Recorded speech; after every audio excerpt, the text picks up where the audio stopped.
Urdu world wise میں خوش آمدید۔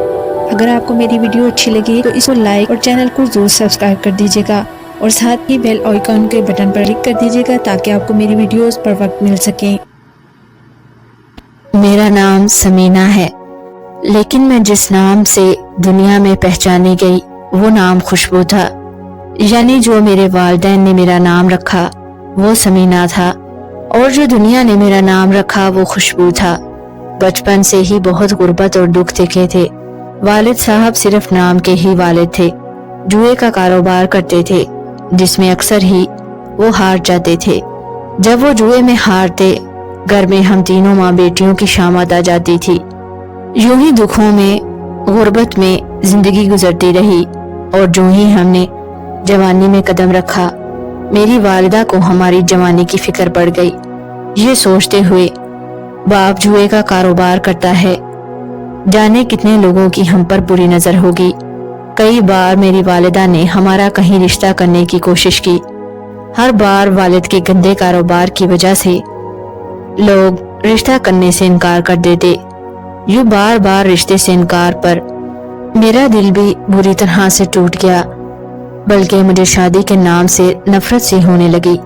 پھر گھر میں بھی مالی حالات بہتر نہیں تھے۔ پہلے تو والدہ لوگوں کے کپڑے سلائی کر کے گھر کا خرچہ چلاتی تھی، اب والدہ بھی بیمار رہنے لگی اور وہ پہلے سے ضعیف ہو چکی تھی۔ اس وجہ سے میں کام کی تلاش میں گھر سے باہر نکلی۔ دکھنے میں خوش شکل تھی، اس وجہ سے جہاں بھی نوکری کے لیے جاتی، شکل و صورت دیکھ کر وہ مجھے نوکری دینے کے لیے تیار تو ہو جاتے، مگر جب وہ میری تعلیم دیکھتے تو پھر انکار کر دیتے، کیونکہ میں بہت کم پڑھی لکھی تھی۔ ایسے میں مجھے میری ایک دوست نے مشورہ دیا، یہ کہتے ہوئے، تم خوش شکل ہو اور تم کسی ٹی وی چینل میں آڈیشن کیوں نہیں دیتی؟ میرا مطلب ہے تم ایک اچھی اداکارہ بن سکتی ہو۔ اس کی بات سنتے ہی میرے رونگٹے کھڑے ہو گئے، کیونکہ میں تو نہایت مجبوری میں گھر کے حالات سے تنگ آ کر گھر سے باہر نکلی تھی، اور وہ جس بات کا مجھے مشورہ دے رہی تھی، گویا وہ مجھے اب ساری دنیا کے سامنے پیش ہونے کے لیے کہہ رہی تھی۔ پہلے تو میں نے اس کے مشورے پر دھیان نہیں دیا، پھر دن بدن مالی حالات کی تنگی کی وجہ سے میں یہ سوچنے لگی، سچ میں خوبصورت ہوں، میرے پاس اس کے علاوہ اور کوئی صلاحیت نہیں، کیوں نہ میں اپنی خوبصورتی کو ہی اپنا پیشہ بنا لوں، کم سے کم کسی ٹی وی چینل میں اداکاری ہی کروں گی، یوں لوگوں کے آگے بار بار مجھے انٹرویو نہیں دینا پڑے گا، اور سب سے بڑھ کر طرح طرح کی نظروں سے بچ جاؤں گی۔ ویسے بھی اداکاری میں بہت پیسہ ملتا ہے۔ پھر اسی دوست کے توسط سے میں ایک دو ٹی وی چینل میں آڈیشن دینے کے لیے گئی۔ پہلے تو میں نے گھر میں اپنی والدہ کو کچھ نہیں بتایا تھا۔ پھر آڈیشن کے 2 دن بعد ایک ٹی وی چینل سے مجھے کال آئی، تو میری والدہ کو جو ہی معلوم پڑا، پہلے انہوں نے بہت غصہ کیا، مگر پھر وہ بھی حالات کے آگے مجبور ہو کر میرے اداکاری کرنے پر مان گئیں۔ جو ہی میں نے اداکاری کی فیلڈ میں قدم رکھا، گھر میں پیسوں کی ریل پیل ہو گئی اور میری شہرت بھی عام ہو گئی۔ دنوں میں ہی میں بہت مشہور ہو گئی۔ اسکرین پر میرا نظر آنا لوگوں کے لیے حسرت بن گیا۔ یوں میری شہرت کی وجہ سے دنوں میں ہی میرا نام ایسا بلند ہوا کہ کئی اور بڑے ٹی وی چینلز سے بھی مجھے اداکاری کے لیے آفرز آنے لگی۔ چونکہ میں ڈراموں میں اداکاری کرتی تھی، اس لیے میں کئی ٹی وی چینلز کے ڈراموں کے لیے اداکاری کرنے لگی۔ میرے ابو کو بھی اس بات پر کوئی اعتراض نہیں تھا، بلکہ اب تو وہ پہلے سے بھی بڑھ کر جوا کھیلنے لگے۔ چونکہ میری چھوٹی بہن بھی جوان تھی، اس لیے میں نے اپنی والدہ سے کہہ کر اس کی شادی کروا دی، جبکہ کچھ عرصہ بعد میری والدہ مجھ سے بھی شادی کرنے کے لیے کہنے لگی، یہ کہتے ہوئے، اگر تمہاری عمر ڈھل گئی تو شادی ہونا بہت مشکل ہو جائے گا، ویسے بھی حسن تو جوانی تک رہتا ہے میری بیٹی، یہ ٹھیک ہے تم اپنا کام جاری رکھو مگر شادی کر لو بیٹی، میرا کیا ہے، آج ہوں اور کل نہیں، جبکہ تم اپنے باپ کے بارے میں جانتی ہو، وہ تو صرف نام کا ہی باپ رہا۔ والدہ کی یوں بات سن کر میں طنزیہ مسکراتے ہوئے کہنے لگی، پہلے کے تجربات میرے لیے بہت ہیں، میں پھر سے وہی دوڑ نہیں دہرانا چاہتی۔ جبکہ میری والدہ مجھ سے یہ کہنے لگی، پہلے کی بات اور تھی اور اب بات کوئی اور ہے۔ خیر میں نے اپنی والدہ کی بات پر غور نہیں کیا۔ پھر اسی اداکاری کی انڈسٹری میں مجھے کئی لڑکوں نے بھی پرپوزل کیا، مگر میں اتنی جلدی کسی کو دل دینے والی کہاں تھی۔ گھر کے حالات اور زمانے کی تلخیوں نے میرے ذہن اور دل کو بہت مضبوط بنا دیا تھا، مگر دل کے پھسلنے میں کہاں دیر لگتی ہے۔ انہی دنوں میری ایک ایسے انسان سے ملاقات ہوئی جو اسی انڈسٹری کا تو نہیں تھا، مگر اس کا تعلق ٹی وی چینل سے ضرور تھا۔ مجھے وہ دکھنے میں اچھا لگا، اور سب سے بڑھ کر اس نے جس طرح مجھے شادی کے لیے پرپوز کیا، مجھے اس کے پرپوزل کرنے کا انداز بہت ہی اچھا لگا۔ اس کا شادی کے لیے پرپوزل کرنے کا انداز سب سے جدا تھا۔ اس نے ڈھیر سارے گلاب میرے قدموں میں رکھے اور مجھ سے کہنے لگا، مجھے شروع سے ہی گلاب بہت پسند ہیں، جانتی ہو مجھے گلاب کی خوشبو بہت پسند ہے۔ جس روز سے میں نے تمہیں دیکھا ہے، مجھے تب سے تمہاری خوشبو ان گلاب کے پھولوں کی خوشبو سے بڑھ کر لگتی ہے۔ میں چاہتا ہوں کہ میری زندگی میں آنے والی بہار میں پھولوں کی طرح تم مہکو۔ میرا یقین کرو، میں تمہیں اپنے دل کے باغ میں ان پھولوں کی طرح کبھی بھی مرجھانے نہیں دوں گا۔ چونکہ وہ دکھنے میں بھی اچھا تھا اور کافی پیسے والا انسان تھا، اس لیے میں بھی اس کو اپنا دل دے بیٹھی اور اسی پل اس کا پرپوزل مان گئی۔ اگلے ہی روز تبریز کے والدین رشتہ لے کر ہمارے گھر پہنچ گئے۔ ان کے آنے سے پہلے ہی میں نے اپنی والدہ کو ساری بات بتا دی تھی، اس لیے میری والدہ نے ان سے رشتے کے لیے ہاں کہہ دی۔ کچھ ہی دنوں میں میری شادی ہو گئی، مگر شادی سے قبل تبریز نے مجھ سے وعدہ لیا تھا کہ میں اب کسی بھی ٹی وی چینل میں کام نہیں کروں گی۔ میں بھی اس کی بات کو مان گئی۔ میں نے اتنے پیسے جوڑ رکھے تھے کہ میری والدہ اپنی زندگی اچھے سے گزار سکتی تھی۔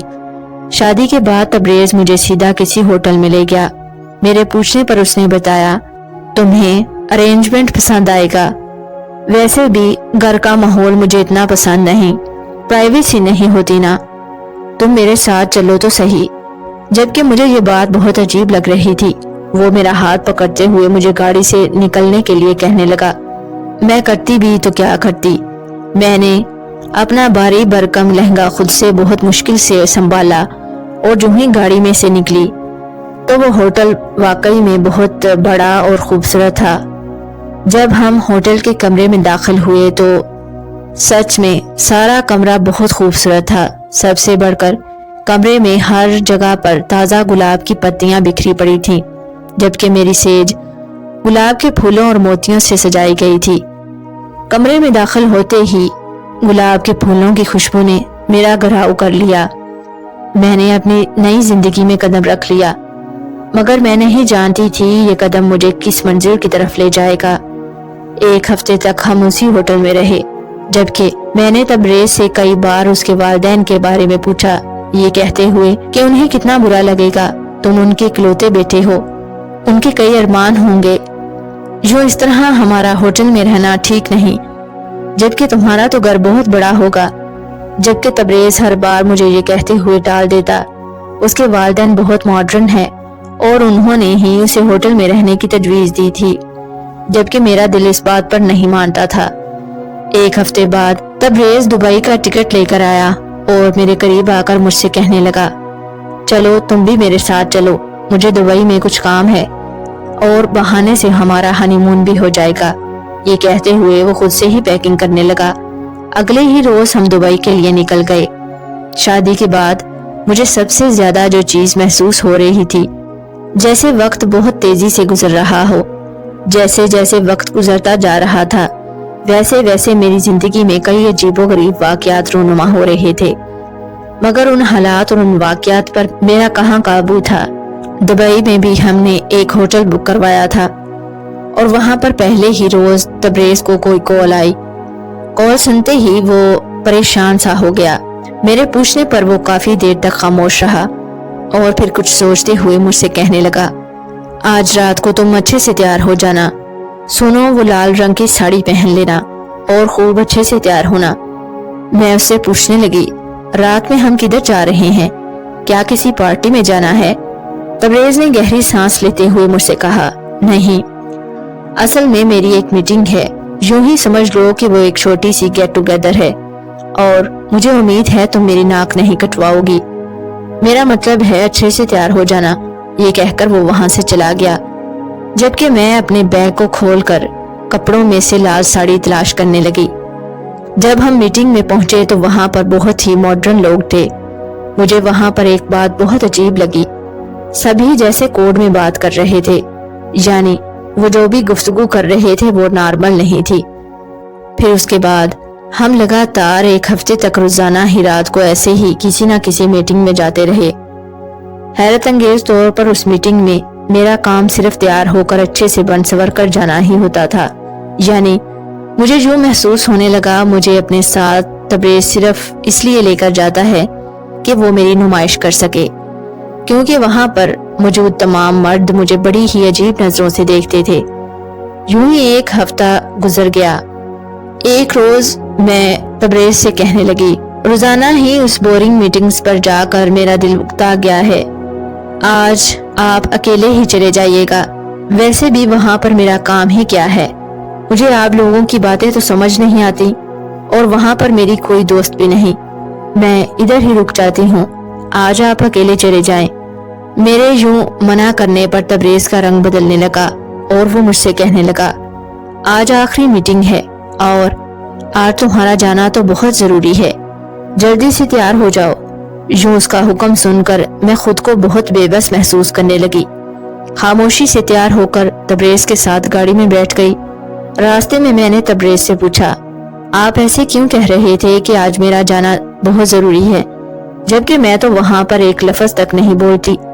تبریز میرا سوال سنتے ہی مجھ سے کہنے لگا، آج میٹنگ کے بعد میں تمہیں ساری بات بتا دوں گا، بس تم تھوڑا سا صبر کر لو۔ جب ہم میٹنگ پر پہنچے تو وہاں پر یوں تو ہر بار طرح طرح کے ایک سے بڑھ کر ایک ماڈرن لوگ دیکھے تھے، مگر سب کے سب جوان تھے۔ اس روز آخری میٹنگ میں ایک ادھیڑ عمر عورت بھی تھی، کہنے کو تو وہ عورت 50-60 کے لگ بھگ ہوگی، مگر اس نے فیشن اس قدر کر رکھا تھا جیسے وہ 20-25 سال کی لڑکی ہو۔ وہ مجھے دیکھتے ہی کہنے لگی، بہت خوب تبریز میاں۔ میں نے چونک کر ان کی طرف دیکھا تو وہ مسکراتے ہوئے کہنے لگی، میرا مطلب ہے بہت خوبصورت ہے تمہاری بیوی تبریز۔ یوں تو میٹنگ میں ہر بار مجھے سب ہی بہت عجیب لگتے تھے، پر سب سے بڑھ کر ان کی گفتگو تھی، مگر اس روز وہ عورت سب سے زیادہ عجیب تھی۔ میٹنگ ختم ہونے کے بعد تبریز بہت ہی خوش نظر آ رہا تھا۔ واپس ہوٹل میں پہنچنے پر تبریز نے مجھے ایک گلاب کا پھول لا کر دیا اور مجھ سے کہنے لگا، جانتی ہو تم میری زندگی میں بالکل اس گلاب کی طرح ہی ہو، اور میں بہت خوش ہوں کہ اب یہ گلاب میری محفل کی زینت بنے گا۔ اس کی یوں پہیلیاں میں بوجھ نہیں پا رہی تھی، مگر محفل کا لفظ خطرے کی گھنٹی بن کر میرے دماغ میں بجنے لگا تھا۔ پھر میں نے بے چینی سے تبریز سے پوچھا، محفل؟ کیسی محفل؟ یہ آپ کیا کہہ رہے ہیں؟ تبریز اس گلاب کو میرے چہرے پر لگاتے ہوئے مجھ سے کہنے لگا، اتنی بولی مت بنو، تم یہ اچھی طرح جانتی ہو میں نے تم سے شادی کیوں کی۔ چلو جو نہیں جانتی وہ تمہیں بتائے دیتا ہوں۔ پہلی بات تو یہ، تم خوبصورت ہو اور بہت مشہور بھی، اس وجہ سے میں نے تم سے شادی کی، ورنہ تم بھی اچھے سے جانتی ہو کہ امیر مرد کے لیے ایک سے بڑھ کر ایک لڑکی ہوتی ہے۔ دوسری بات یہ، میں نے تمہیں اداکاری کرنے سے منع اس لیے کیا کیونکہ میں تمہیں اب اس شعبے سے نکال کر ایک اور بڑے شعبے میں لانا چاہتا تھا، اور تم اب دنیا کے سامنے ایک نئی پہچان سے سامنے آؤ گی۔ تمہیں یہ اعزاز حاصل ہے کہ تم میری بیوی ہو اور ہمیشہ رہو گی، مگر مجھے تم جیسی ہی خوبصورت اور لاوارث لڑکی چاہیے تھی۔ وہ اس قدر الجھی باتیں کر رہا تھا کہ میں ان میں بری طرح سے الجھ کر تڑپتے ہوئے اس سے پوچھنے لگی، آپ صحیح سے بتائیں گے کہ آخر بات کیا ہے؟ یہ آپ کیا کہہ رہے ہیں؟ تب تبریز مسکرایا اور کہنے لگا، چلو تمہارا تجسس ختم کر دیتا ہوں، سنو، تم یہاں پر دبئی میں ایک رقاصہ بن کر رہو گی، اور میرا یقین مانو اس میں بہت پیسہ ہے، ہم دونوں ساری عمر خوب عیاشی کریں گے، جب تک جوانی ہے تم تب تک رقص کرتی رہنا، اور اس کے بعد اتنا تو پیسہ ہمارے پاس ہوگا کہ ہم بڑھاپا اچھے سے کاٹ لیں گے۔ اس کے یہ الفاظ سنتے ہی میں چکرا گئی۔ اس روز اس نے اپنی ساری حقیقت مجھ پر آشکار کر دی۔ میں وہیں سکتے کی حالت میں رہ گئی۔